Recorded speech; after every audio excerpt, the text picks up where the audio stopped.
এই যে আমরা সবাই মিলে একসঙ্গে বেরিয়েছি দীঘা। সবাই টাটা করে দেওয়ার পর হাই হ্যালো সবাইকে। চলে যাওয়ার পথে আমরা যেরকম যাবো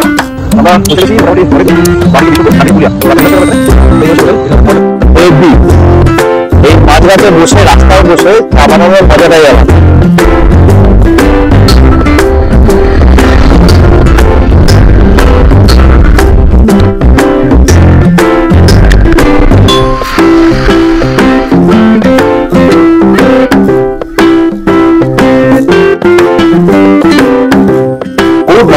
সবাইকে তোমাদের জানাই সুপ্রিয়স ব্লগে স্বাগত।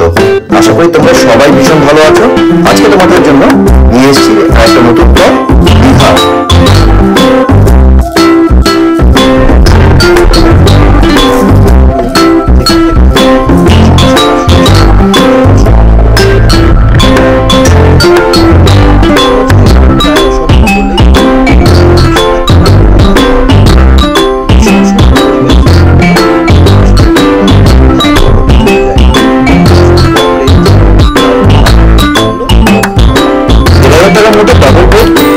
সি ফেসিং রুম তোমরা সহজেই পেয়ে যাবে।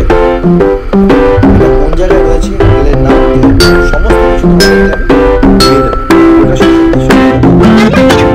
রাত্রে 8টা-9টা নাগাদ আমরা বেরিয়ে পড়েছি দীঘার উদ্দেশ্যে দুর্গাপুর থেকে। এটা দুর্গাপুর থেকে স্টেশন বাজারের রাস্তা। স্টেশন বাজার থেকে এই আমরা ধরছি ব্যারেজের দিকে। এই হচ্ছে উপরে সাইনবোর্ড, যেখান থেকে খড়গপুর 170 কিলোমিটার। এখন বাজে রাত 9টা।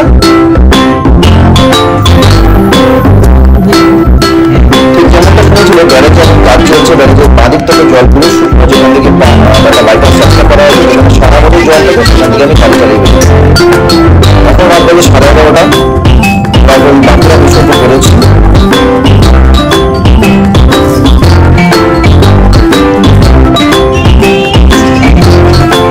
এখন বাজে রাত 12টা। এখন শ্রাবণী জঙ্গলটা আমরা করেছি কিছুক্ষণের মধ্যে।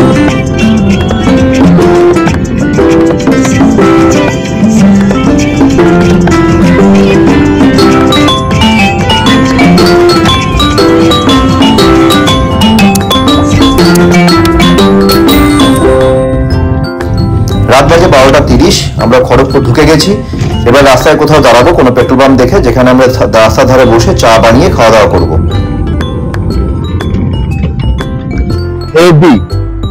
এই মাঝরাতে বসে রাস্তায় বসে চা বানানোর মজাটাই আলাদা। বলো, চা খাচ্ছ তুমি? তুমি চা খাচ্ছ? কেমন খাচ্ছ চা? কেমন খাচ্ছ? টেস্টি চা? টেস্টি হয়েছে? হয়েছে? এও ভালো লেগেছে। এখানে রাত্রি মাঝ রাস্তায় বসে চা বানিয়ে চা খাওয়ার একটা হেভি মজা।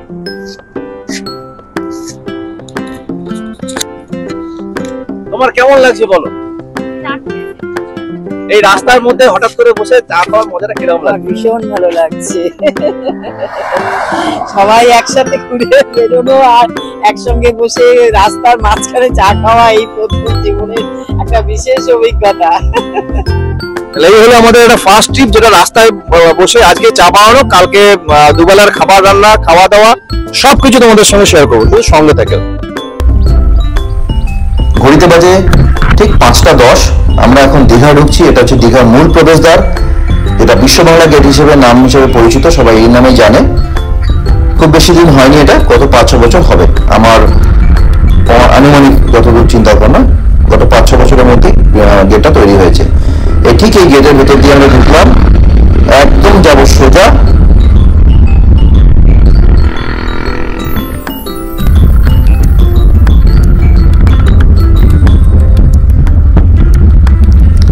এই বাঁদিকে যে রাস্তাটা, এইদিকে আমার হোটেল থাকবে।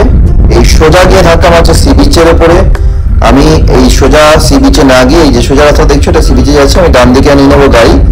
এদিকে পার্কিং আছে, বিশ্ব বাংলা পার্কের সামনে পার্কিং আছে, যেখানে আমি গাড়ি পার্ক করবো এবং সকালবেলা এখন সি বিচের মজাটা নেবো, কারণ হোটেল এই মুহূর্তে আমরা চেক ইন করতে পারবো না, সেই জন্য।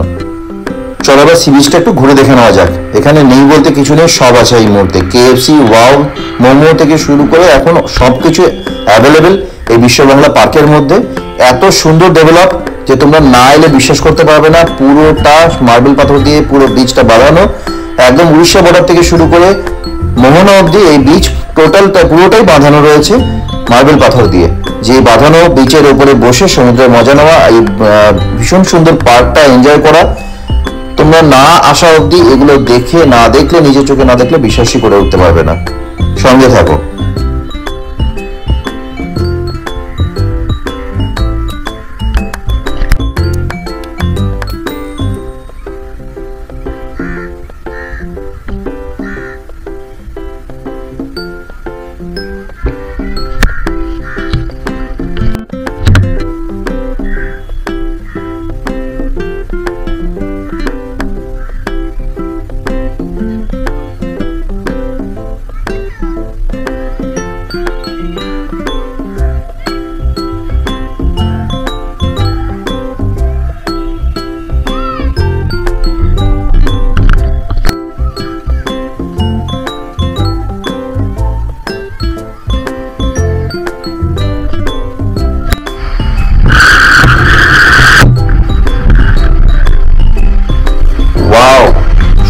যেন ঢেউ এই পাথরগুলোতে এসে আছড়ে পড়ছে, এত সুন্দর, এত মজা লাগে না এটা।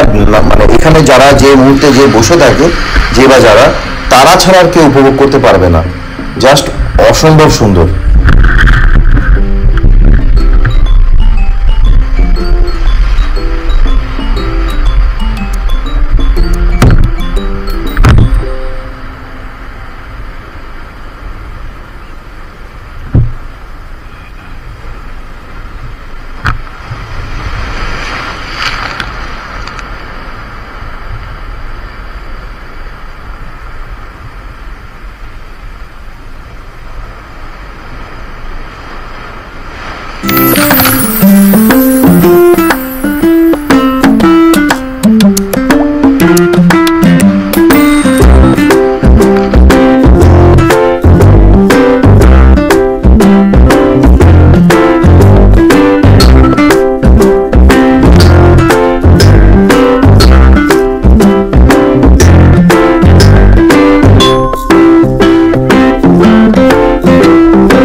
নাম, ঠিকানা, রেট সমস্ত কিছু তোমাদেরকে আমি ভিডিও শেষে দিয়ে দেবো। সঙ্গে থাকো।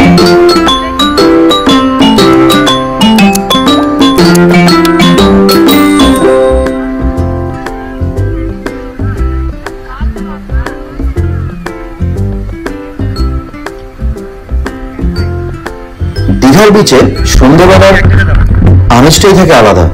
ভীষণ সুন্দর সুন্দর প্রচুর দোকান, মেলা বসে এখানে, সাথে বিশ্ববাংলা পার্ক, সাথে বিভিন্ন রকমের খাবার, সেগুলো নিয়ে সি বিচের ধারে বসে নিজের প্রিয়জন, বাড়ির লোকেদের নিয়ে সময় কাটানো, সে এক আলাদাই অভিজ্ঞতা। রাতের সমুদ্র যেন এক অন্য রূপ নেয়। জল অনেক উপরে উঠে এসে অনেক বড় বড় ঢেউয়ে আছড়ে পড়ে।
জায়গায় চলে এসেছি আমরা 3D থিয়েটার। সে এক আলাদাই অভিজ্ঞতা। যারা না এসে থাকবে অবশ্যই আসবে। জাহাজ বাড়ির ভেতরে এই 3D থিয়েটার রয়েছে, 100 টাকা করে টিকিট, 15 মিনিটের শো চলে। ভীষণ সুন্দর, মনে হবে যেন অরিজিনাল কোনো গ্রাউন্ডের মধ্যে বসে রয়েছি।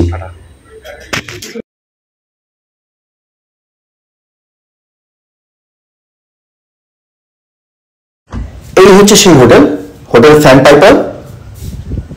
এই রাস্তাটা সোজা চলে যাচ্ছে সি বিচের দিকে, যেটা তোমাদের একটু আগে দেখালাম। রেস্টুরেন্টের পাশে যে মন্দিরটা, মন্দিরের পেছন দিয়ে রাস্তাটা সোজা উঠছে, উঠলেই ডানাতে পড়বে হোটেল স্যান্ডপাইপার। রুম ট্যুর আগে আমি শেয়ার করে দিয়েছি।